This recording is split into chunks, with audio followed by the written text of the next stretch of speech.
Si d'aucuns appellent de tous leurs vœux un déconfinement total du pays et d'autres accentuent la pression sur le gouvernement pour solliciter la réouverture immédiate des lieux de culte, le coronavirus, quant à lui, ne cesse de progresser. Le nombre de cas positifs ne cesse d'augmenter.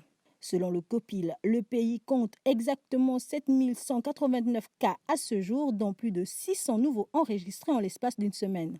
Ces cas sont ceux découverts à l'issue des examens établis sur les personnes désireuses d'effectuer des déplacements vers l'intérieur du pays ou ailleurs pour des raisons diverses et quelques volontaires qui aspirent connaître leur statut Covid. La liberté à laquelle se livre la population gabonaise, particulièrement celle de Libreville, épicentre de la maladie, laisse planer une certaine inquiétude quant à la suite des événements.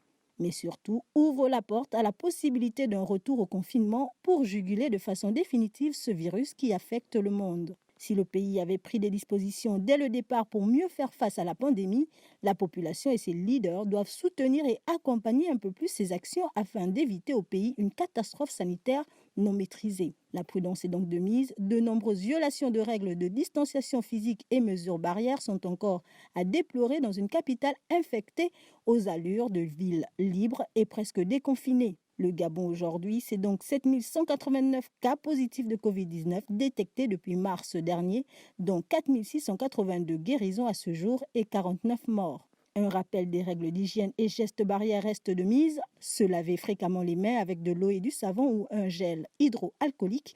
En cas de toux et d'éternuement, se couvrir la bouche et le nez avec le coude fléchi ou un mouchoir. Jeter immédiatement le mouchoir et se laver les mains. Éviter tout contact étroit avec une personne ayant de la fièvre et de la toux. Se saluer sans se serrer la main et éviter les embrassades. Nettoyer les objets et les surfaces souillées, surtout.